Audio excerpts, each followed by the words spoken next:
안녕하세요. 오늘도 서연살롱을 찾아주셔서 감사합니다.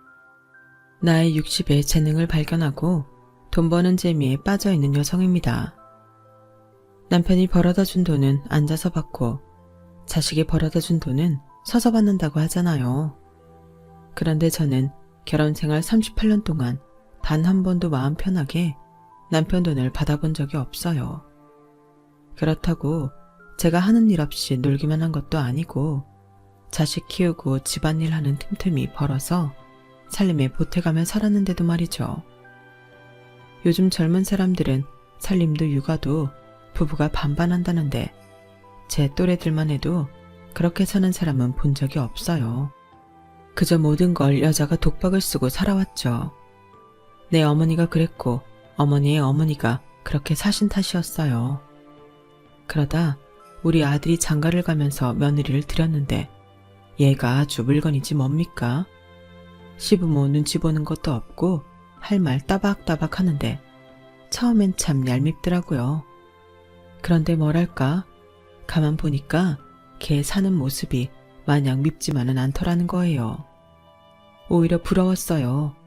시대를 잘 타고난 건지 부모를 잘 만나 그런 건지 어디 가서 빠지지 않는 만큼 배운 데다 직업도 좋으니 저리 당당한가 보다 했죠. 그러니 나 같은 사람과는 사람 방법도 다르구나 했는데 하루는 며느리가 그러더라고요. 어머님, 돈 학벌 다 상관없어요. 내가 어떻게 마음먹느냐에 달린 거죠. 제 친구 중에 저보다 학교도 더 잘 나오고 돈도 잘 버는데도 남편이랑 애들한테 벌벌 기고 사는 친구도 있는걸요. 걔가 못나서 그렇게 살겠어요. 그저 내 부모님이 그렇게 살아오셨으니 나도 그래야 한다고 맹목적으로 따르고 사는 거죠. 그래놓곤 자기는 가족들한테 희생하고 살았다 그러는데 저는 아니라고 봐요. 자기 권리를 찾을 노력을 하기 싫었던 거죠. 왜냐? 싸워서 쟁취해야 하니까. 그러면 자기도 피곤하고 주변에서 드세다 싸가지 없다 이런 말을 듣는 것도 싫었을 테죠. 전요, 제 인생이 너무 소중해요. 한 번뿐이잖아요. 그리고 그건 어머님도 마찬가지 아닐까요? 어머님이라고 인생 2번 사시는 거 아니니까요. 지금도 안 늦었어요. 어머님도 어머님 권리 찾아서 누리세요. 그날 며느리의 말을 듣는데 가슴속에서 뭔가 꿈틀거리는 것 같았어요. 왜 지금까지 아무도 나한테 이런 말을 해주지 않았던 걸까? 야속하기도 했어요. 그런데 아마 말해줬다고 해도 그때는 제가 귓등으로도 듣지 않았을 거예요. 환감이 되도록 진탕 고생하고 살아보니까 이제야 억울해서 며느리 말에 솔깃하게 된 거겠죠. 하지만 지금까지 이 모양 이 꼴로 살아온 내가 하루아침에 변할 수 있겠어요? 새로 태어나 다시 시작하면 몰라도 고쳐가며 생판 딴 사람처럼 산다는 게 얼마나 힘든 건데. 그러니 사람은 고쳐 쓰는 게 아니란 말도 나오는 거겠죠. 그거 쉽게 안 고쳐져요. 마음이랑 사는 모양이 따로 노니까 속만 더 탈 뿐이더라고요.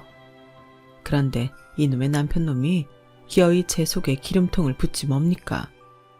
그래서 용기를 내봤습니다. 그러니까 지금 제가 쓰고 있는 제 사연은 뒤늦게 뭘 좀 알게 된 할머니의 복수극이라고 해야 되겠네요. 다 늙어서 주책이라고 생각되더라도 이해하고 들어주세요.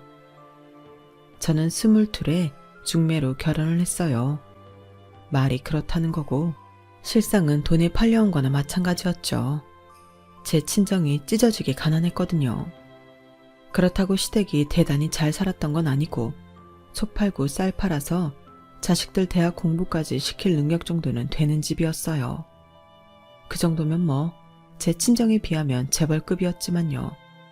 제 친정은 부쳐먹고 살 밭대기 하나 없어서 남의 땅에서 농사지어 먹고 살았어요. 지금이야 농기계도 잘 나오고 품종도 개량돼서 수확물도 풍성하지만 예전엔 정말 힘든 게 농사였어요. 죽어라 땀 흘려 키워내도 추석 앞두고 태풍 한번 불면 1년 농사 망치기 일쑤고 그나마도 잘 넘겼다 싶으면 쌀값이 똥값 되고 배추값이 폭락해 밭채로 뒤엎기도 했으니까요. 쌀밥은커녕 잡곡밥이라도 실컷 먹었으면 좋겠다 생각했던 게 한두 번이 아니에요. 그렇게 가난한 집에 마지로 태어난 저는 태어나던 순간부터 제 친정 살림 미천이었어요.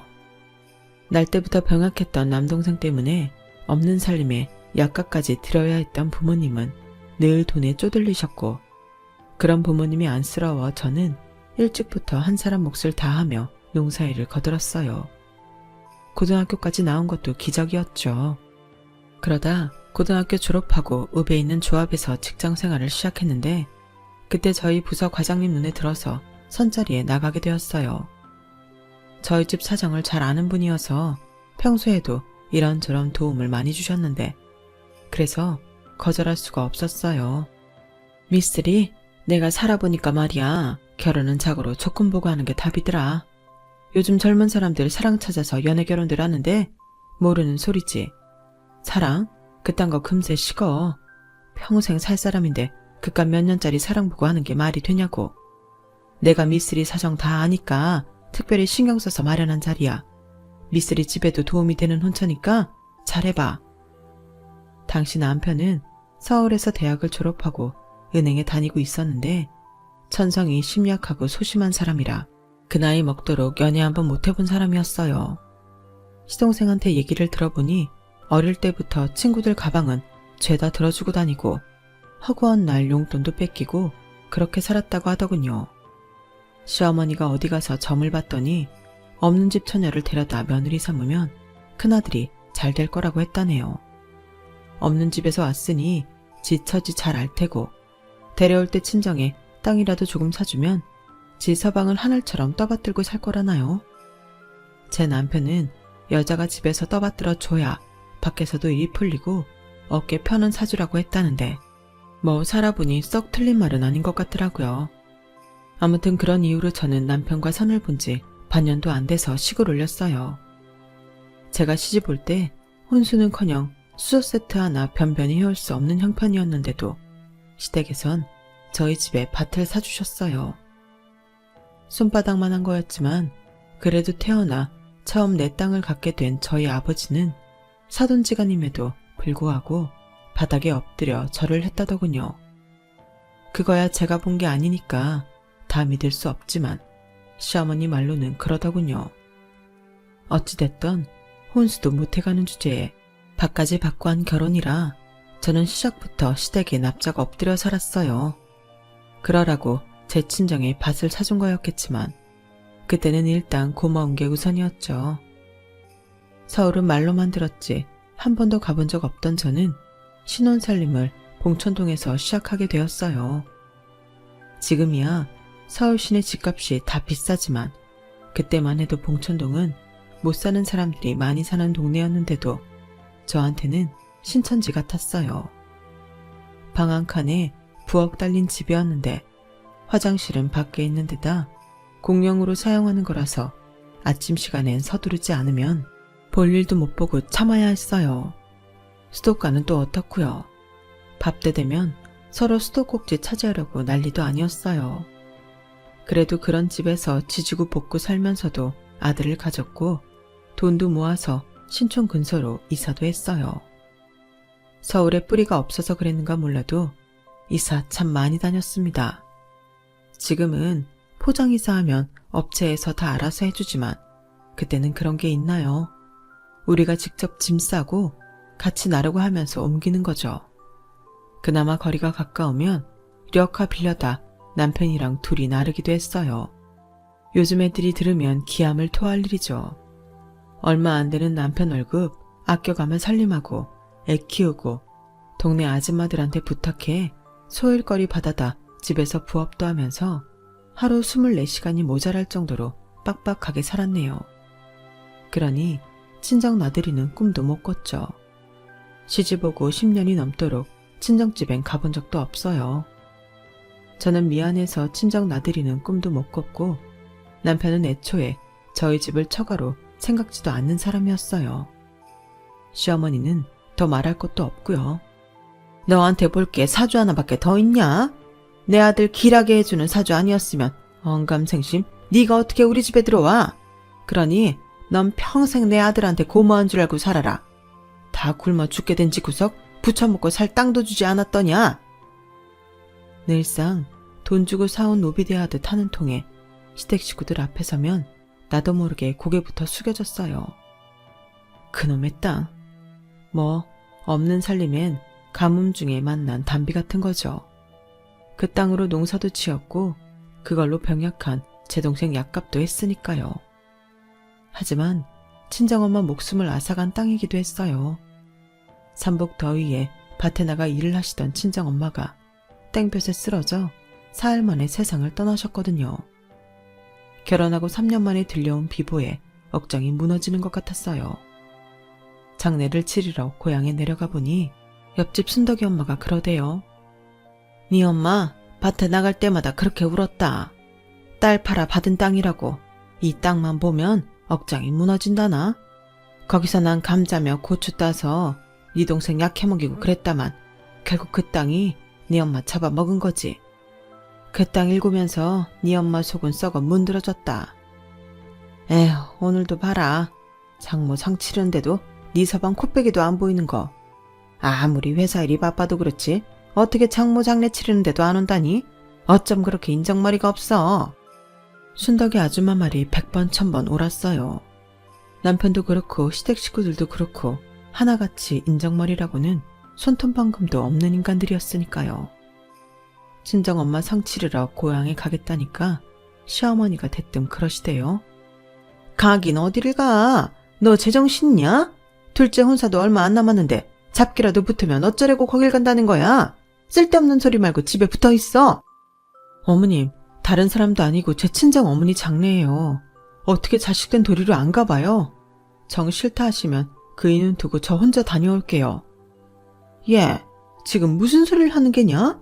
내 아들이 안 가는 건 당연한 건데 뭘 네가 선심 쓰든 말을 해.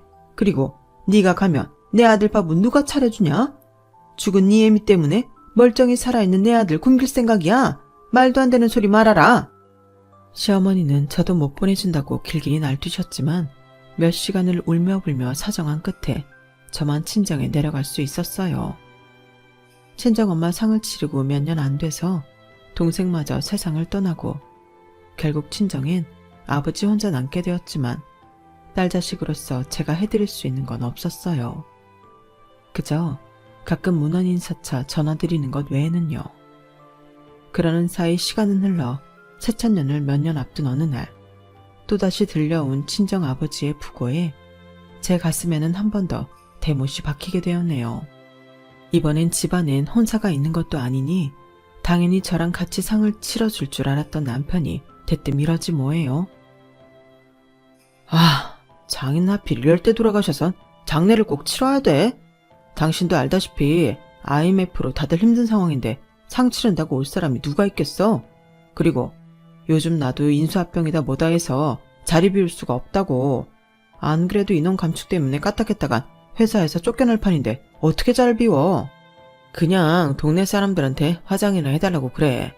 나중에 살아는 하겠다고 하고. 뭐요? 아무리 회사 일이 중해도 그렇지 다른 사람도 아니고 내 친정 아버지인데 장례도 치르지 말라는 게 말이 돼요? 당신 아버지라면 그렇게 하겠어요? 야, 거기서 우리 아버지 얘기가 왜 나와? 아, 됐어. 회사 일만으로도 머리 아프니까 갈 거면 너나 가든가. 마음대로 해.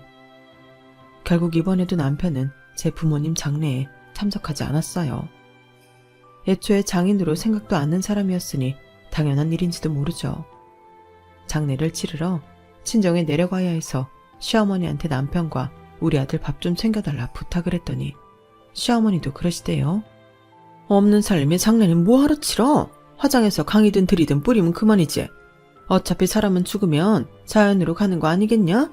괜한 일에 내 아들 돈 들일 생각 말고 내 말대로 해. 아무리 화장을 해도 장례는 치러야죠. 친정 엄마 때도 제대로 못했는데요. 그게 내 탓이냐? 네 친정이 지지리도 못 사는 걸 왜 남 탓을 해? 네 말대로 장례를 치른다 치자. 그럼 경비는 네 돈으로 할 거냐? 내 아들 돈으로 할 거 아니냐? 집구석에서 밥이나 축내는 네가 돈이 있을 리도 없거니와. 네 친정에 돈 나올 구석도 없을 텐데 무슨 돈으로 장례를 치르겠다고 난린지? 괜한 집 버릴 생각 말고 내 말대로 해. 그때 처음으로 내 자신이 미웠어요. 부모 장례 치를 돈도 없어서 시어머니한테 이런 소리를 듣고 있으니 말이죠. 아버지 장례를 치르는 데는 생각보다 돈이 들지 않았어요. 음식이며 장례에 필요한 물품들도 동네 사람들이 십시일반 도와주신 덕에 무탈하게 상을 치를 수 있었죠. 친정 아버지 장례를 마치고 서울로 올라오는 버스 안에서 저는 결심을 했어요. 내 주머니를 따로 만들어 놔야 되겠다고요. 이 사람들을 가족이라고 믿고 살다간 언제고 나도 내 부모 꼴 나게 될 것 같았거든요. 애한테 이제 손이 덜 들겠다. 저도 전보다 나도 두꺼워졌겠다. 돈만 벌 수 있다면 뭐든 할 수 있을 것 같았어요. 다행이라고 해야 할지 그 무렵 김밥 전문점이랑 치킨집이 많이 생겨나서 낮 시간에 잠깐 일할 곳들이 많았어요. 남편 출근시키고 애 학교에 보내놓은 뒤 가게에 나가 김밥도 말고 치킨도 튀기고 했죠. 가랑비에 옷 젖는다더니 고작 몇 시간씩 일해서 번 돈은 통장에 차곡차곡 쌓이자 꽤 큰 돈으로 변해갔어요.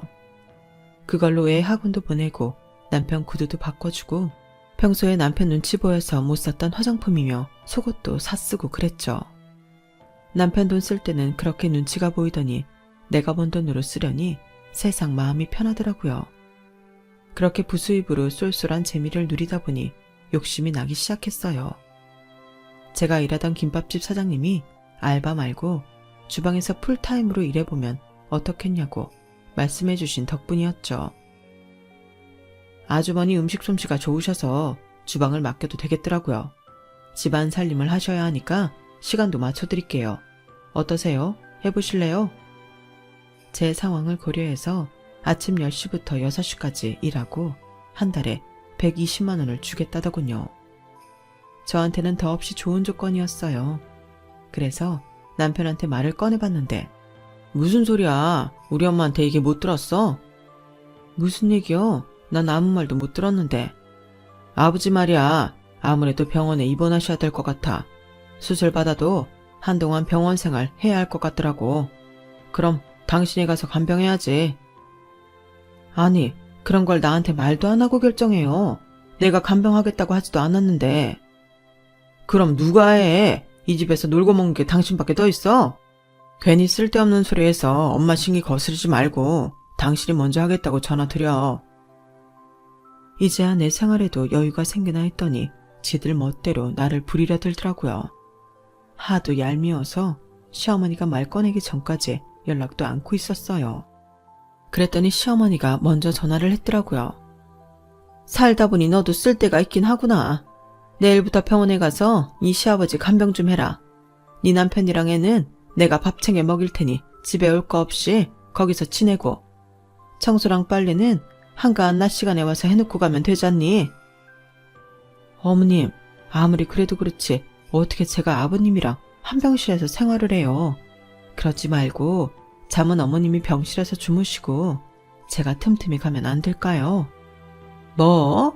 너 며느리가 돼서 늙은 시애미한테 병수발 들라는 거냐? 말도 안 되는 소리 하지 말고 당장 내일부터 병원에 가.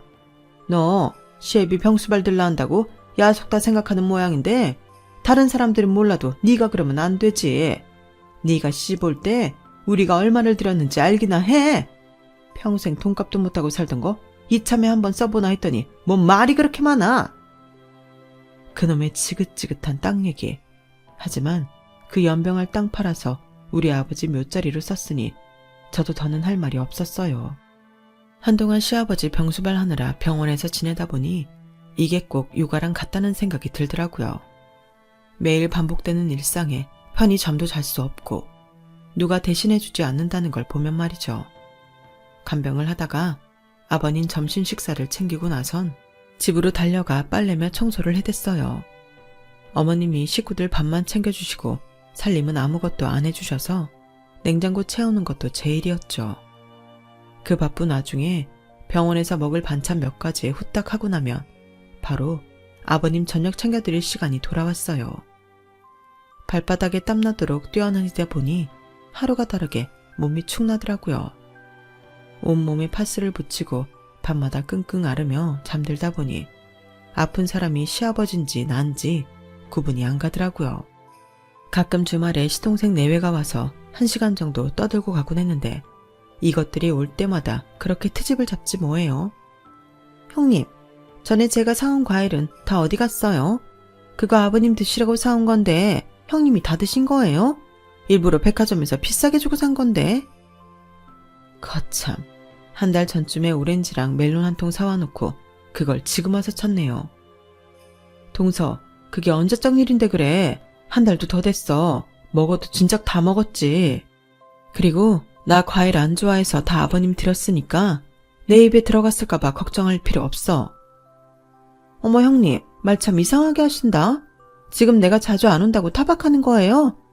나도 형님처럼 집에서 살림이나 하는 사람이면 하루가 멀다고 오죠. 근데 그게 아니잖아요.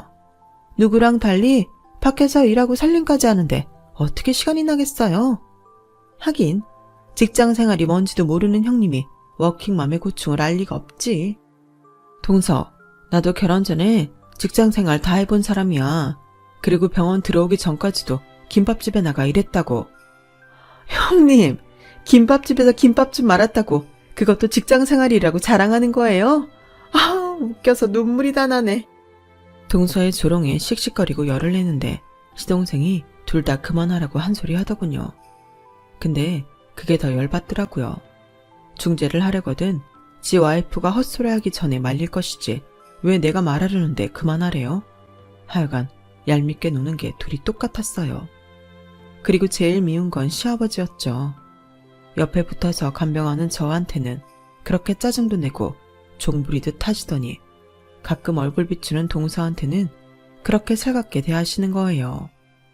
그래서 시동생 내외가 왔다 간 날이면 저도 아버님께 냉랭하게 굴게 되더라고요. 그런데 그게 가시처럼 마음에 박히게 될 줄 누가 알았겠어요. 그날도 시동생 내외 때문에 잔뜩 골이 나서 내내 냉랭하게 굴다가 저녁 진지 챙겨드리곤 쌩하니 휴게실로 가서 늦게야 병실로 돌아왔는데 아버님이 그러시더라고요. 큰애야, 야속하드냐? 그래도 나 죽고 나면 네가 제일 많이 울어줄 거지? 너 시집 와서 이날 이때까지 어떤 심정으로 살았는지는 내가 다 알지 못하지만 그래도 난 네가 내 며느리라서 좋았다. 수고했다 큰애야. 아버님 침상에 등을 돌리고 모로 누워있던 저는 혹여 아버님이 알아채실까 숨죽여 울었어요. 그렇게 울다가 잠이 들었는데 잠결에 요란한 발소리가 들리더라고요. 뭔 일이 있나 싶어 벌떡 일어났는데 당직 의사와 간호사들이 아버님 침상을 애워싸고 있더라고요. 이어 침상을 옮겨 아버님을 처치실로 모셔갔고 그게 아버님과의 마지막이었어요.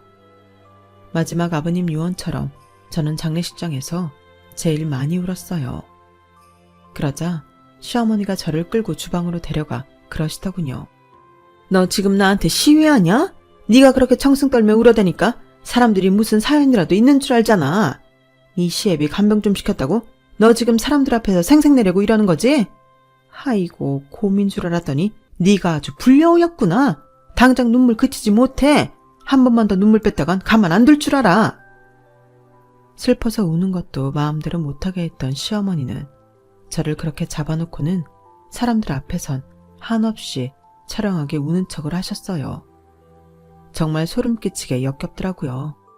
2년 넘게 혼자서 시아버지 병수발을 한 건 저였지만 저희 가족 외에는 그걸 아는 사람이 없었어요. 어머님이 사람들 앞에서 마치 당신이 남편 병수발까지 도맡아 해온 것처럼 떠들어댔거든요. 재주는 곰이 부리고 돈은 왕서방이 챙긴다고 제 노력의 공은 모조리 시어머니가 챙겨가셨죠. 그래도 상관없었어요. 난 내 할 도리를 했으니 당당할 수 있잖아요. 게다가 아버님한테 수고했다는 말도 들었고요. 어머니는 이후로도 친척들 사이에서 아버님 병수발 얘기만 나오면 슬쩍 제 눈치를 보곤 했어요. 혹여 제가 사람들한테 무슨 말이라도 할까봐 두려웠을 거예요. 이제는 병수발할 시아버지도 안 계시고 다시 전처럼 일할 수 있는 시간은 생겼는데 문제는 일할 곳이 마땅치 않다는 거였어요. 살림도 해야 하고 애 뒷바라지도 해야 했으니까요. 그래서 반타임 파출 도우미로 나가게 되었죠. 그때 처음 일 나갔던 곳이 한정식집이었어요. 고추장이며 된장까지 직접 만드는 데라서 일손이 많이 필요한 집이었죠. 저는 장 만드는 곳에 배정이 됐는데 시골에서 나고 자라 그런지 홀서빙보다는 이쪽이 편하더라고요. 친정 엄마가 장 담그는 걸 옆에서 도우며 익혔던 덕분에 일도 익숙했고요. 장은 주인 할머니가 일꾼들을 데리고 직접 만드셨는데 제 솜씨가 마음에 드셨는지 앞으로도 딴 집에 일 나가지 말고 여기로 오라고 하시더군요. 사실 반타임이라 일당은 얼마 안 됐지만 그래도 저한테 딱 맞는 시간대였고 꾸준히 할 수 있는 자리라서 그러겠다고 했어요. 그 집에 10년 가까이 일 나가면서 주인 할머니한테 참 많이 배웠어요. 장 만드는 것뿐만 아니라 장사하는 요령도 배울 수 있었죠. 그래봤자 내가 내 장사하기 전에는 써먹을 일도 없는 것들이었지만 재미도 있고 해서 수첩에 적어가며 열심히 배웠어요. 그러다 일을 그만둔 건 주인 할머니가 돌아가시고 아들이 가게를 물려받으면서였어요.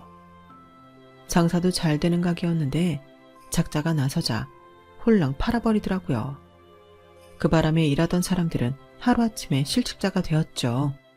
정직원들이야 퇴직금을 받았는지 어쩐지 모르겠지만 저는 일당 받고 일하는 팥줄이라서 그런 거 없이 몸만 나오게 되었어요. 그땐 참 서운하더라고요. 비록 반타임만 일하는 거였지만 그래도 10년을 내 직장이다 생각하고 다녔는데 내일부터 나오지 마세요. 한마디로 떨궈내니 말이에요. 그렇게 식당 일을 그만두고 한동안 마음이 헛헛하더라고요. 바로 일을 시작하려고 했는데 일이 안 구해졌거든요. 이제는 나이가 많아서 써주겠다는 곳이 없었어요. 그렇다고 이 나이 먹고 식당에 설거지하러 다니기도 그래서 일을 쉬고 있었는데 아들 녀석이 하루는 결혼할 사람이 있다고 그러지 뭐예요. 그때 정신이 확 들더라고요. 아, 내 나이가 벌써 이렇게 됐구나. 품 안의 자식이라고 이제 아들 녀석도 떠나보내야 하는구나 하고 말이죠. 그런데 하필 아들놈이 데려온 며느리감이 저랑은 성격이 정반대라서 괜히 불편하더라고요. 내가 데리고 살 사람도 아닌데 어떠냐고 하시겠지만 그래도 얼굴 맞대고 살아야 하는 가족인데 기왕이면 나 좋은 사람이 들어오면 좋잖아요. 그런데 사람은 겪어봐야 한다고 시간이 갈수록 정이 가지 뭐예요. 배운 게 도둑질이라고 장 만드는 식당에서 오래 일한 덕분에 고추장이며 된장 만드는 건 자신이 있었거든요. 아들 녀석 장가 보낸 뒤로는 방도 하나 남아서 매주도 직접 뛰어가며 본격적으로 장을 만들어 먹기 시작했는데 며느리가 장맛을 보고는 그러지 뭡니까? 어머님, 이 좋은 재주를 왜 썩히고 계세요? 팔아서 돈 버세요. 얘는 내가 돈이 어딨니? 장 만들어 팔려면 공장도 있어야 하고 가게도 있어야 되는데 너도 알다시피 내 손이 진 게 아무것도 없잖니. 어머님, 요즘엔 홈메이드 제품도 잘 팔려요. 판매야 인터넷으로 주문 받아서 팔면 되는데 뭐가 문제예요? 어머님이 하겠다고만 하시면 판로를 제가 만들어 드릴게요. 일단 첫 주문은 제가 할게요. 저희 먹을 거 고추장 된장 한 통씩이랑 제 친정 것도 한 통씩 해서 총 4통 만들어주세요. 매사에 딱 부러지는 며느리는 원가에 시간당 급여, 배송비를 계산해서 가격을 산정했어요. 그리고는 인터넷에서 시판 중인 제품들이랑 가격 비교해서 최종 가격을 결정했죠. 그래 봐야 주문량은 1kg짜리 4통이었지만요. 그래도 이걸로 돈을 벌 수 있다 생각하니 기분은 좋더라고요. 그렇게 장난처럼 시작한 장 만들어 파는 일은 1년이 지날 무렵부터는 꽤 쏠쏠한 수입원이 되었어요. 며느리 직장 사람들은 물론 며느리 친정 쪽에서 들어오는 주문량도 상당했고 인터넷으로 주문해서 먹어본 사람들이 몰고 온 신규 고객까지 그 사이 많이 늘었거든요. 처음엔 집에서 그런 걸 만들어 판다고 타박을 하던 남편도 제 통장에 찍히는 수익금을 보자 슬슬 욕심을 내더라고요. 이참에 차 좀 바꿀까 하는데 당신은 어때? 기왕이면 수입차로 할까 하는데 말이야. 그런 걸 언제 나한테 물었다고 그래요? 당신 마음대로 해요. 이 사람이 내가 꼭 내 입으로 차 바꿔달라고 해야겠어? 말을 하면 대충 알아먹을 것이지 머리 안 좋은 거 티내. 애초에 차 사달라고 했으면 됐잖아요. 그리고 내가 머리가 왜 안 좋아요? 아들은 엄마 머리 담는다고 우리 성준이 공부 잘했던 건 몰라요? 이봐. 내가 이래서 자넬 보고 머리가 안 좋다는 거야. 아들이 엄마 머리 담는다는 증거가 어딨어? 과학적으로 증명은 된 얘기야? 아니지? 어디서 출처도 불분명한 헛소리를 듣고 와서는 떠들기는. 그 출처가 바로 당신 어머니네요. 어머님이 항상 그러시잖아요. 당신의 어머님을 닮아 똑똑한 거라고. 따질 거면 당신 어머님한테 가서 따지라고요. 우리 부부 목소리가 커지자 방에 있던 아들 내외가 거실로 나왔어요. 마침 주말이라 김치랑 밑반찬 가지러 와 있던 참이었거든요. 아들 내외 얼굴을 보자 남편은 방금 전보다 목소리를 높여 소리치기 시작했어요. 이 여자가 돈 좀 번다고 남편 알기를 우습게 하는 거야 뭐야. 됐어. 그깟 차 안 사줘도 돼.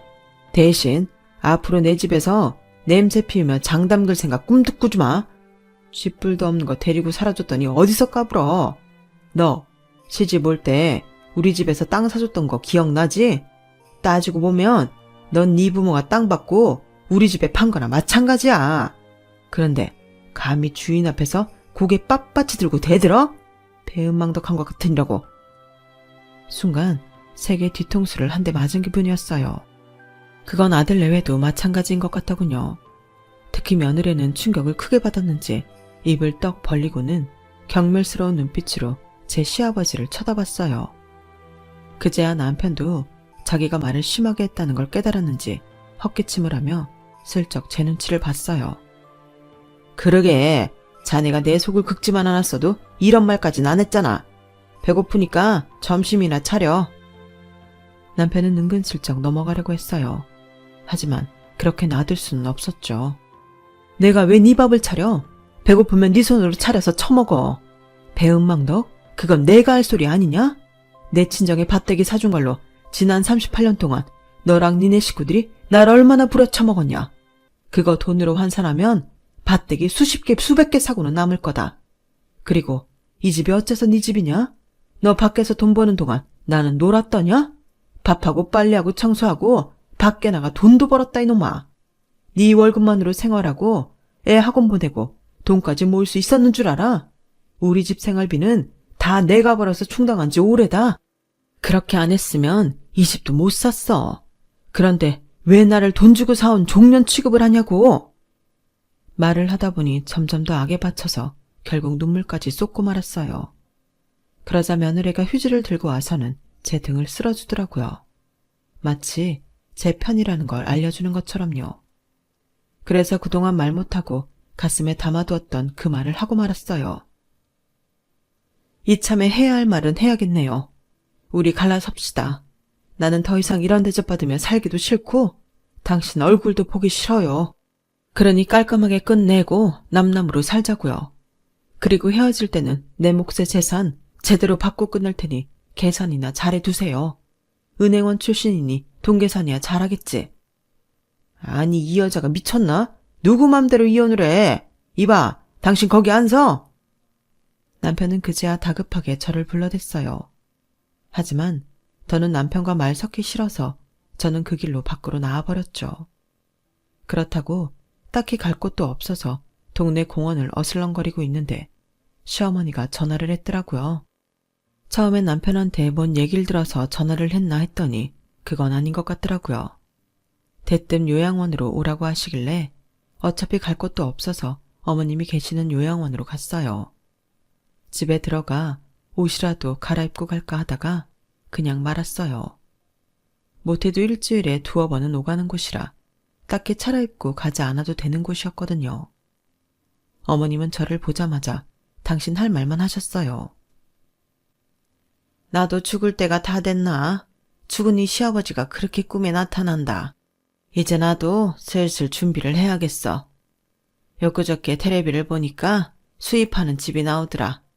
요즘이야 모시로도 하고 면으로도 한다지만 그래도 수입은 뭐니 해도 삼배 아니겠니? 유명한 사람들도 그 집에서 수입을 맞춰간다던데 니들 생각해서 비싼 거는 못하겠고 그냥 돈 1,000만 원 하는 걸로다가 하나 장만해 다오. 네? 1,000만 원이요? 아니 어차피 땅에 묻으면 썩을 옷인데 1,000만 원씩이나 하는 걸 꼭 입으셔야겠어요. 세상에 낭비도 그런 낭비가 어딨어요. 너 지금 뭐라고 했냐? 낭비라고 했냐? 심히 마지막 가는 길에 머리카락으로 집시를 만들어주지는 못할 망정 그깟 삼배수위 하나 해주는 거 가지고 낭비? 네가 못 배워 처먹어낸 줄은 익히 알고 있었지만 이 정도로 엉망인 줄은 몰랐다. 어머님도 참, 그 캐캐 묵은 레퍼토리는 언제까지 하실 거예요? 그리고 말이 났으니 말인데요. 고등학교까지 나온 제가 못 배워 먹은 거면 수학교밖에 못 나온 어머님은 어디다 갖다 댈 것도 없겠네요. 그리고 어머님이 연세가 드셔서 기억이 가물가물하신지 모르겠는데 제 친정아버지 돌아가셨을 때 어머님이 뭐라 그러셨어요? 죽으면 썩어 문드러질 몸뚱이 뭐하러 수인은 입히고 관짝에 넣느냐고 하신 거 기억 안 나세요? 괜히 땅 아깝게 묻을 생각하지 말고 화장해서 들판이나 강에다 뿌리라고 하셨잖아요. 사람은 죽으면 자연으로 돌아가는 게 순리라고요. 그래놓고 어머님은 1,000만 원짜리 수익까지 있고 땅에 묻힐 생각을 하세요? 에이, 양심도 없네요. 뭐 그렇게 땅에 묻히고 싶으시다면 그러세요. 대신 어머님 수위는 제 마음대로 할 겁니다. 오냐, 네가 네 친정아버지 일로 나한테 앙금이 있는 모양이구나. 참 나이를 먹고도 별것 아닌 일에 심보를 그렇게 쓰는 건지 네가 뭘 안다고 알아서 하겠다는 건지 모르겠지만 내 아들이 두 눈 시퍼렇게 뜨고 살아있는 한 네 마음대로는 안 될 거다. 안 되긴 뭘 안 돼요. 어머님 아들은 지 몸 귀한 건 알지. 지 부모 죽고 사는 건 하나 관심 없는 인간인걸요. 이날 이때까지 어머니 뵈러 그 양반이 찾아오는 거 본 적 있어요? 명절에도 나나 우리 아들 시켜서 다녀오라고나 하는데요. 그런 사람이 퍽이나 어머님 수위를 챙기겠네요. 바랄 걸 바라세요. 뭐 그런 게 어머님 큰아들 뿐인가요? 잘난 둘째 아들의 딸내미들까지 죄다 지들 먹고 사는 데만 급급하지 누구 하나 어머님 챙기는 사람이 있냐고요. 그러니까 허튼 기대는 하지 마세요. 제가 어머님 수위로 100% 면반스 한 장 입혀드릴게요. 어머님이 저한테 매번 그러셨잖아요. 어차피 겉옷으로 가려질 거 비싼 속옷은 뭐하러 입냐고. 남편이 입다 버린 속옷 주워 입으면 그만 아니냐고요. 생각 같아선 어머님 아들이 입던 반스 입혀서 보내드리고 싶지만 그래도 먼 길 가시는데 새 반스 사서 입혀드릴 테니까 안심하세요. 그 정도면 저도 크게 해드리는 겁니다. 그리고 기왕 저 세상 가실 거면 한두 달 안에 가시는 게 좋겠네요. 제가 어머님 아들이랑 이혼을 할 참이거든요. 그럼 안녕히 계세요. 저는 성질을 부리며 각티슈를 던지는 시어머니를 뒤로하고 병실을 나왔어요. 이혼 얘기를 이렇게 전하고 싶지는 않았는데 어머님이 자초한 일이니 별 수 없었다 생각하기로 했네요. 그렇게 저는 남편과 이혼을 하고 재산 분할을 받아 작은 전셋집으로 이사를 했어요. 그날 자기 시아버지한테 단단히 실망한 며느리는 이후로 제 든든한 백이 되어주었죠. 집을 구할 때도 그렇고 저 혼자 홀로 서기를 하는데도 도움을 많이 주었어요. 처음엔 맹랑하게만 보였던 며느리가 내 인생의 스승처럼 느껴지다니 인생은 참 알다가도 모를 일인 것 같아요. 그건 아마도 자기 인생은 자기가 어떻게 하느냐에 따라 달라진다고 했던 며느리의 말이 제 인생을 바꿔주었기에 더더욱 그런 생각이 드는 것 같습니다. 앞으로 제 인생이 또다시 어떻게 바뀌게 될지는 모르겠지만 그래도 두렵지는 않아요. 살아오면서 모진말에 굳은 살도 꽤 생겼고 무엇보다 내 힘으로 벌어먹고 살 수 있는 길을 알게 돼서 그런 모양입니다. 두 번 사는 인생도 아니고 한 번뿐인 인생이니 후회 없이 살아보렵니다. 앞으로의 제 인생 응원해 주시면 고맙겠습니다. 지금까지 제 사연 들어주셔서 감사합니다. 항상 건강하세요. 여러분, 사연 댓글에 응원과 현명한 조언 부탁드려요. 좋아요와 구독은 저에게 큰 힘이 됩니다. 오늘도 좋은 일 가득하세요.